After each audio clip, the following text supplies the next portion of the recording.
Hello dear students, welcome to school spare. আশা করি সবাই ভালো আছো। তো আজকের ভিডিওটি খুবই গুরুত্বপূর্ণ একটি ভিডিও হতে যাচ্ছে অষ্টম শ্রেণীর শিক্ষার্থীদের জন্য, যাদের বাংলা পরীক্ষা। তো এই ভিডিওতে আমি তোমাদের সাথে বাংলা প্রশ্ন এবং উত্তর দুটি শেয়ার করব এবং তোমাদেরকে দেখিয়ে দেবো তোমরা কিভাবে প্রশ্নের উত্তর লিখবে পরীক্ষায় এবং কিভাবে একটি ভালো রেজাল্ট করা যায়।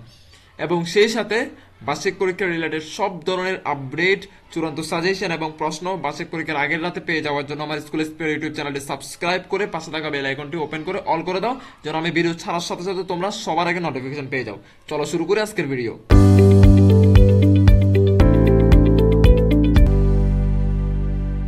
তোমাদের সময় থাকবে কিন্তু 3 ঘন্টা এবং তোমাদের পূর্ণমান হচ্ছে 100।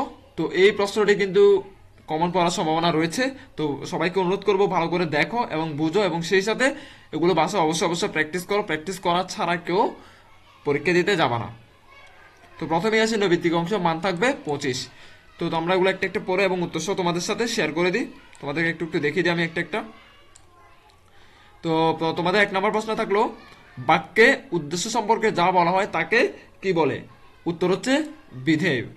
তারপর 2 নম্বর প্রশ্ন হচ্ছে, কোনো বাক্যে যাকে উদ্দেশ্য করে কিছু বলা হয় তাকে কি বলে? তোমার 2 নম্বর উত্তর হচ্ছে উদ্দেশ্য। ঠিক আছে। তারপর 3 নম্বর হচ্ছে, স্বাদ হলো তরকারির স্বাদ চোখে দেখি। বাক্যের দাগান্বিত শব্দগুলোকে কি বলে? এটাকে উত্তর হচ্ছে সমচ্চারিত ভিন্নার্থক শব্দ। 4 নম্বর প্রশ্ন হচ্ছে, দেশ ও দেশ এর অর্থ কোনটি? এর অর্থ হচ্ছে রাজ্য ও হিংসা। তারপর দিন ও দিন শব্দের অর্থ হলো, এটার অর্থ হলো দিবস ও দিন, উত্তর হবে। ঠিক আছে। তারপর হচ্ছে তোমাদের 6 নম্বর প্রশ্ন, অধি প্লাস বাসী অধিবাসী শব্দে অধি উপসর্গটি কোন অর্থ দোতনা প্রকাশ করে? উত্তর হচ্ছে মধ্যে। 7 নম্বর প্রশ্ন হচ্ছে, মানুষ কেবল কার স্বার্থ নিয়ে থাকতে পারে না? উত্তর হচ্ছে নিজের। 8 নম্বর প্রশ্ন হচ্ছে, মানুষের জীবন পরিচালিত হয় কি দ্বারা? উত্তর কোনটা হবে? চিন্তার দ্বারা। ঠিক আছে। এবার এখানে তোমরা যুদ্ধ থেকে শুরু করে তোমাদের কতটুকু পর্যন্ত করেছে পর্যন্ত তোমরা আগে ভালো করে পড়বা, পড়ার পরে দেন এটার উত্তর করবা। ঠিক আছে। 9 নম্বর প্রশ্ন হচ্ছে, উদ্দীপকের ভাবটি তোমার পঠিত কোন রচনায় ফুটে উঠেছে? উত্তর হচ্ছে যাত্রা, ক নাম্বার। 10 নম্বর হচ্ছে, উদ্দীপকের ভাবের সাথে সাদৃশ্যপূর্ণ হলো, কোনটা হবে? হুড়োহুড়ি করে নৌকায় ওঠা এবং কারো পেছনে না তাকানো। দ্যাট মিনস হচ্ছে উত্তর হচ্ছে 1 ও 2 একসাথে, তার মানে ক নাম্বার উত্তর। ক্লিয়ার? তারপর তোমাদের 11 নম্বর হচ্ছে যে, কোন জায়গা এফেক্টেড নয় যাত্রা গল্পে? এই কথা দ্বারা কি বোঝানো হয়েছে? যাত্রা যেটা গল্প ছিল এটা দ্বারা কি বোঝানো হয়েছে? তো পাকিস্তানিদের বর্বরতা ও হানাদার বাহিনীর সর্বগ্রাসী ভাব, তার মানে হচ্ছে 1 ও 2 একসাথে, ক নম্বর উত্তর। 12 নম্বর প্রশ্ন হচ্ছে, নৌকার মাঝির সংলাপ কোন রীতিতে লেখা? আঞ্চলিক। 13 নম্বর প্রশ্ন হচ্ছে, অপারেশন কদমতলী গল্পের লেখককে? উত্তর হচ্ছে রাবেয়া খাতুন। তারপর 14 নম্বর প্রশ্ন হচ্ছে, গল্প শোনার সময় কার ঘুম ধরে যায় বা কে হাই তোলে? উত্তর হচ্ছে আন্না। 15 নম্বর প্রশ্ন হচ্ছে, কাকে হাত বেঁধে জিপে করে নিয়ে যায়? উত্তর হচ্ছে ছোট চাচা। ঠিক আছে না? উত্তর হচ্ছে ছোট চাচা। এবার আসি তোমাদের এক কথার উত্তর। এগুলো তো 15টা নৈবিত্তিক গেল। 15টা নৈবিত্তিক তোমরা কিভাবে লিখবা? খুবই সহজ। নাম্বার দিবা প্রথমে 15 নাম্বার, সাপোজ 1 নাম্বার হলে 1 নাম্বার, তো 1 নাম্বারে ক হলে ক, এভাবে উত্তর এভাবে লিখে দিবা। ঠিক আছে। এরকম করে সিরিয়াল ওয়াইজ এভাবে লিখে লিখে যাবা। ক্লিয়ার? এবার আসি তোমাদের এক কথার উত্তর। এক কথার হচ্ছে অনলি 1 ওয়ার্ড আনসার দিবা অথবা 2 ওয়ার্ডে আর কি। ওইখানে তোমাদের থাকবে 10টি প্রশ্ন। 10টি প্রশ্ন থেকে তোমরা 10টি উত্তর দিবা, একটিতে 1 করে 10-এ 10 পাবা যদি 10টি উত্তর দিতে পারো। তো 16 নম্বর প্রশ্ন হচ্ছে, দামাল ছেলে দুলুকে কোথায় চালান করা হয়? দামাল ছেলে দুলুকে কোথায় চালান করা হয়? 17 নম্বর প্রশ্ন হচ্ছে, কুর্মিটোলা শিবিরে কাদেরকে বন্দি করে রাখা হয়েছে? 18 নম্বর প্রশ্ন হচ্ছে, জ্যোতিরিন্দ্রনাথের খাস চাকরের নাম কি? 19 নম্বর হচ্ছে, রবীন্দ্রনাথ রচনায় বাড়িতে কিসের সমাগম চলার কথা বলা হয়েছে? 20 নম্বর প্রশ্ন হচ্ছে, কোন বিষয় পড়তে রবীন্দ্রনাথের ভালো লাগতো? 21 নম্বর প্রশ্ন হচ্ছে, মোহাম্মদ শহীদুল্লাহ কত খ্রিস্টাব্দে জন্মগ্রহণ করেন? এবং 22 নম্বর প্রশ্ন হচ্ছে, ঢাকা বিশ্ববিদ্যালয়ের কোন বিভাগে মোহাম্মদ শহীদুল্লাহ শিক্ষক হিসেবে যোগদান করেন? 23 নম্বর প্রশ্ন হচ্ছে, শব্দদ্বিত কি? 24 নম্বর প্রশ্ন হচ্ছে, কবি কিসের শব্দকে মল চুরি শব্দের সাথে তুলনা করেছেন? 25 নম্বর হচ্ছে, শামসুর রহমান কত সালে জন্মগ্রহণ করেন?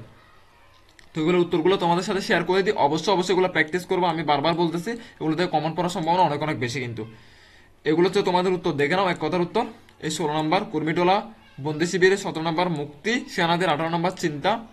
এক কথার উত্তর দেখছো, অনলি এক কথা। মানে 18 নম্বর প্রশ্নটা কি ছিল? জ্যোতিরিন্দ্রনাথের খাস চাকরের নাম কি ছিল? সরি, 18 নম্বর প্রশ্ন কি ছিল? জ্যোতিরিন্দ্রনাথের খাস চাকরের নাম কি? চিন্তা। নাম কি চিন্তা হয়? এটা কি ধরনের উত্তর না? এটা তো উত্তরটা মানে কেমন কেমন লাগতেছে আমার কাছে। আমি যদি আরেকটা পড়ি, রবীন্দ্রনাথ রচনায় বাড়িতে কিসের সমাগম চলার কথা বলা হয়েছে? 19 নম্বর, যাত্রা পার্টির আয়োজনের সমাগম। ঠিক আছে, এটাই হবে তাহলে। তারপর হচ্ছে তোমাদের 20 নম্বর, কোন বিষয় পড়তে রবীন্দ্রনাথ ভালো লাগতো? উত্তর হচ্ছে বিজ্ঞান। এর উপরে 21 নম্বর হচ্ছে 1885 খ্রিস্টাব্দে, 22 নম্বর সংস্কৃত বাংলা, 23 নম্বর অভিন্ন বা সামান্য পরিবর্তিত চেহারায় কোনো শব্দ বা পরস্পর দুবার ব্যবহৃত হলে তাকে শব্দ দিতে বলে। 24 নম্বর নুরির, 25 নম্বর 1929 সালে। আমাদের কয়টা পর্যন্ত আছে? 25 পর্যন্ত। Clear everything?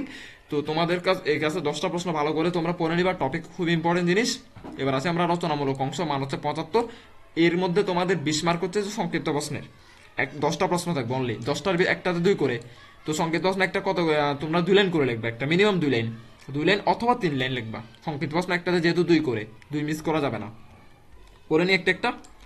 1 নম্বর প্রশ্ন, লিখিত উপায়ে যোগাযোগের সময় কখন নিজেদের চিন্তা, অনুভূতি ও চাহিদা প্রকাশ করতে হয়?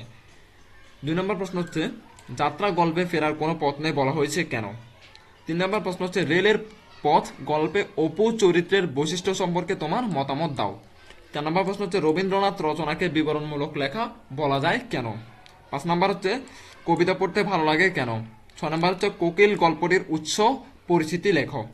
7 নম্বর হচ্ছে, চোখে চোখে ধূপধাপ কড়াকারি কড়াকারি এই তিনটির প্রতিটি কি ধরনের?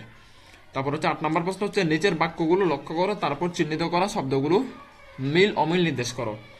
তো এগুলোর কথা বলছে ক এবং খ। 9 নম্বর প্রশ্ন হচ্ছে, নদী দূষণ রোধে আমাদের করণীয় কি? 10 নম্বর প্রশ্ন হচ্ছে, সময়ের প্রয়োজনে গল্পের বক্তব্য বিষয় লেখো। তো এগুলোর উত্তর আমি তোমাদের সাথে পরবর্তীতে শেয়ার করতেছি। আমি আগে প্রশ্নগুলো দেখে দিচ্ছি তোমাদেরকে, তোমরা স্ক্রিনশট নিয়ে রাখো এগুলার। আর যারা স্ক্রিনশট নিচ্ছ না তারা অথবা ভিডিও পজ করে দেখে নিতে পারো। রচনামূলক প্রশ্ন আসবে এবার, দৃশ্যপটবিহীন, মানে কোন রকম উদ্দীপক থাকবে না, ডিরেক্ট প্রশ্ন। ঠিক আছে, কয়টা থাকবে? 5টি থাকবে। কয়টার উত্তর দিতে হবে? 3টির উত্তর দিতে হবে। একটিতে কত করে? 5 করে। 3টিতে কত? 15। বুঝছো? তো তোমরা 3টি প্রশ্ন উত্তর দিবে 11 থেকে 15 পর্যন্ত। 5টি প্রশ্ন। একটা হচ্ছে প্রথমে 11 নম্বর, বেশি দিন আর নেই, কথাটি কতটুকু প্রাসঙ্গিক। 12 নম্বর, নিচের অনুচ্ছেদটিকে প্রমিত ভাষায় রূপান্তর করো। মনে করে এই সাধু থেকে শুরু করে দিদিসি পর্যন্ত এটা পড়বা, এটা সাধু ভাষায় আর কি, শুদ্ধ ভাষা। এটাতে প্রমিত ভাষা করবা তুমি। ঠিক আছে, প্রমিত ভাষা তুমি, আচ্ছা সরি, সাধু ভাষা বলতে তুমি যাহা লিখিবে লোক পড়িবা মাত্র যেন তাহা বুঝিতে পারে, তুমি এটা প্রমিত ভাষা করবা, কনভার্ট করবা আর কি ভাষাটাকে। তারপর হচ্ছে 13 নম্বর হচ্ছে, কবি কাজী নজরুল ইসলাম বিষয়ে একটি তথ্যমূলক লেখা লেখো। কবির কাজী নজরুল ইসলামের বিষয়ে এটা হচ্ছে রচনামূলক প্রশ্ন, মিনিমাম 6 লাইন লিখবা, 6 থেকে 7 লাইন লিখবা মিনিমাম। যেহেতু তোমরা ক্লাস 8-এ পড়ো সেক্ষেত্রে এটা করবা তোমরা। 14 নম্বর প্রশ্ন, কোকিল শিরোনামের রচনাটিকে কেন কল্পনা নির্ভর লেখা বলা যায়? 15 নম্বর প্রশ্ন, মসজিদ এই, মন্দিরে, গির্জা এই, হৃদয় এই উক্তিটিতে কবি কি বুঝিয়েছেন? এবার আমার কথা মনোযোগ দিয়ে শোনো। এখানে টোটাল কয়টা প্রশ্ন? 5টা প্রশ্ন। 5টা প্রশ্ন 5টি টপিক নিয়ে লেখা হয়েছে, আলাদা আলাদা টপিক। এবার তোমরা যদি মনোযোগ দিয়ে টপিকগুলো আলাদা আলাদা করে পড়ে নাও। সাপোজ কোকিল শিরোনাম, কথার কথা বলতেছি আমি, কোকিল শিরোনাম এটা পড়ে নিলে তুমি, এবং কোকিল শিরোনাম নিয়ে তোমাদের যদি প্রশ্নে কোনো রকম প্রশ্ন আসে, সাপোজ এটা রচনামূলক প্রশ্ন হতে পারে, সংক্ষিপ্ত প্রশ্ন বা নৈবিত্তিক প্রশ্ন বা এক কথার উত্তর, যেটাই আসুক না কেন তোমরা কিন্তু লিখতে পারবা। সো সবচেয়ে ইম্পর্টেন্ট কি তাহলে? Topic important. টপিক মানে কি? এই যে একটা কিওয়ার্ড একটা প্রশ্নের মধ্যে যে কিওয়ার্ডটা থাকে ওই কিওয়ার্ডটা চুজ করবা। কিওয়ার্ডটা হচ্ছে টপিক, ওই টপিকের উপর ভিত্তি করে তোমরা পড়বা, যেন তোমাদেরকে একবার যেখান থেকে প্রশ্ন দেখ না কেন, পৃথিবীর যে কোণা থেকে প্রশ্ন দেখ না কেন, তোমরা যেন উত্তর করতে পারো। এই জিনিসটা যেসব ছাত্রছাত্রীরা বুঝে যাবে যত তাড়াতাড়ি, তারা ভালো আনসার করতে পারবে। সো ইম্পর্টেন্ট কি হচ্ছে? টপিক। সাপোজ 15 নাম্বার যদি পড়ি, মসজিদে, মন্দিরে, গির্জা এর হৃদয়, এই কথাটা যা সেই টপিক, এটা হচ্ছে টপিক। এই টপিক নিয়ে তুমি একটু ভালো করে বই থেকে পড়ে নিলা। তারপর এটা নিয়ে তোমাকে যদি রচনামূলক প্রশ্ন বা সংক্ষিপ্ত প্রশ্ন যেটাই করুক না কেন তুমি উত্তর দিতে পারবা। বুঝতে পারছি? এটাকে বলে টপিক সিলেক্ট করা। এটা বোঝা অনেক ইম্পর্টেন্ট। এগুলো তো আমি বলতেছি কোথা থেকে বের করবা। আমরা আসি বা রচনামূলক প্রশ্ন, দৃশ্যপট নির্ভর, এগুলোকে বলা হয় তোমার সৃজনশীল প্রশ্ন। তোমাদের 7টি প্রশ্ন দেওয়া থাকবে, তার মধ্য থেকে তোমাদের যে কোনো 5টি প্রশ্নের উত্তর দিতে হবে। ঠিক আছে, তো 7টি প্রশ্ন আমি একটা দেখে দিচ্ছি তোমাদেরকে, তোমরা দেখে নাও, স্ক্রিনশট নিয়ে নাও এবং ওগুলো বাসায় অবশ্যই প্র্যাকটিস করবে। আমি উত্তর সহ কোথা আমি সব দেখে দিচ্ছি সব ভিডিও শেষে। আগে প্রশ্নগুলো দেখে নাও একটা। আমি সবগুলো পড়তেছি না, অনেক সময় লেগে যাবে। তোমাকে যদি আমি 16 নম্বর কথা বলি, নিজের সারণীটি আলোকে প্রদত্ত প্রশ্নগুলো উত্তর দাও। এই যে সারণী যেটা বলছে এখান থেকে শুরু করে এই সারণী ভালো করে স্ক্রিনশট নিয়ে নাও বা দেখে নাও। এতটুকু পর্যন্ত হচ্ছে উদ্দীপক। এটাকে বলে কি উদ্দীপক, এটা তুমি এটা দেখে কি বুঝলা আসলে। এই বোঝাটাকের উপর ভিত্তি করে তোমার ক নাম্বার এবং খ নাম্বার প্রশ্ন উত্তর দিতে হবে। একটাতে 4 করে কিন্তু, দুইটাতে 8। ঠিক আছে, সাপোজ আমি পড়তেছি আর কি একটা, উপরের সারণীটি বিশ্লেষণ করলে কোন ধরনের বিশ্লেষণ করা হবে, বিশ্লেষণমূলক লেখার পদ্ধতি বা কৌশল সম্পর্কে লিখো। বুঝছো, এটা বিশ্লেষণ করলে তোমার মানে এই জিনিসটা বিশ্লেষণ করলে তোমার কি বের হবে ওইটা তুমি লিখবা। দ্যাট মিনস হচ্ছে উদ্দীপক বোঝা অনেক অনেক জরুরি। খ নাম্বার প্রশ্ন বলছে প্রদত্ত সারণী উপাত্ত বিশ্লেষণ করে বিশ্লেষণমূলক লেখা তৈরি করো, একই টপিক। তার মানে তোমাকে জাস্ট আমি প্রশ্ন করতেছি এখানে টপিক কি, তাহলে মেইন টপিক হচ্ছে বিশ্লেষণমূলক লেখা। তুমি জাস্ট বই থেকে বিশ্লেষণমূলক লেখা জিনিসটা কি এটা শিখে নিবা, অনলি একবার শিখবা। বিশ্লেষণমূলক লেখা একবার যদি শিখে যাও, বিশ্লেষণমূলক লেখা নিয়ে যত ধরনের প্রশ্ন আসবে তুমি সব পারবা। আমি বুঝতে পারতেছি তোমাদেরকে, এটা হচ্ছে মেইন ইম্পর্টেন্ট কথা হচ্ছে এটা, এটা কিন্তু সবাই বলে না। এবার 17 নম্বর প্রশ্ন দেখে নাও। আজগু বিনয় থেকে শুরু করে তোমার ব্যাখ্যা করা পর্যন্ত, দেখতেছো কিনা জানি না, এটা এতটুকু পর্যন্ত হচ্ছে তোমাদের কি, তোমাদের এতটুকু পর্যন্ত উদ্দীপক। এরপরে ক নাম্বার এবং খ নাম্বার প্রশ্ন দেখে নাও, এগুলো উত্তর পরবর্তী শেয়ার করতেছি। 15 একটা তোমাদের যে কবিতা আছে, ওই কবিতাটার সাথে এই কবিতার কি মিল আছে, মিলটা লিখবা, সাদৃশ্য মানে মিল। ঠিক আছে, তো তোমাদের টপিকটা বোঝা ইম্পর্টেন্ট অনেক। 18 নাম্বার অনুচ্ছেদটি পরে প্রশ্নগুলো উত্তর দাও। মাহমুদা থেকে শুরু করে তোমাদের নিয়ে পর্যন্ত হচ্ছে একটা উদ্দীপক, এটার উপর ভিত্তি করে দেখে নাও ক নাম্বার এবং খ নাম্বার প্রশ্ন। এবার আসি 19 নম্বরে, দেখে নাও। 19 নাম্বার একটি উদ্দীপক দেওয়া আছে প্রথমে, উদ্দীপকের উপর ভিত্তি করে ক নাম্বার এবং খ নাম্বার প্রশ্ন, এগুলো দেখে নাও। এগুলো কিন্তু কমন পড়ার সম্ভাবনা অনেক অনেক বেশি, সো দেখে নাও ভালো করে। এবার আসি 20 নাম্বার প্রশ্নে। 20 নাম্বার প্রশ্নে বলা হয়েছে নিজের অনুচ্ছেদটি পরে প্রশ্নগুলোর উত্তর দাও। বই উৎসব নিয়ে কিছু একটা লিখছে, বই থেকে শুরু করে তোমরা আগে এতটুকু দেখে নাও অভাব পর্যন্ত, তারপর পরেরটা দেখাচ্ছি আমি। অনেক বড় একটা লেখা, অভাব থেকে শুরু করে তোমরা এতটুকু পর্যন্ত দেখে নাও। এরপরে এটা পড়ার পরে তুমি কি বুঝছো তার উপর ভিত্তি করে ক নাম্বার এবং খ নাম্বার প্রশ্নের উত্তর দিবা। ঠিক আছে, এগুলোর উত্তর আমি পরে দেখে দিচ্ছি তোমাদেরকে আমি। এবার 21 নাম্বার প্রশ্নটা দেখে নাও। বাংলা থেকে শুরু করে যাবে পর্যন্ত এটা আগে দেখে নিবা, দেখে নেওয়ার পরে ক নাম্বার এবং খ নাম্বার প্রশ্নের উত্তর দিবা। ঠিক আছে, 22 নাম্বার প্রশ্ন চলে যাই।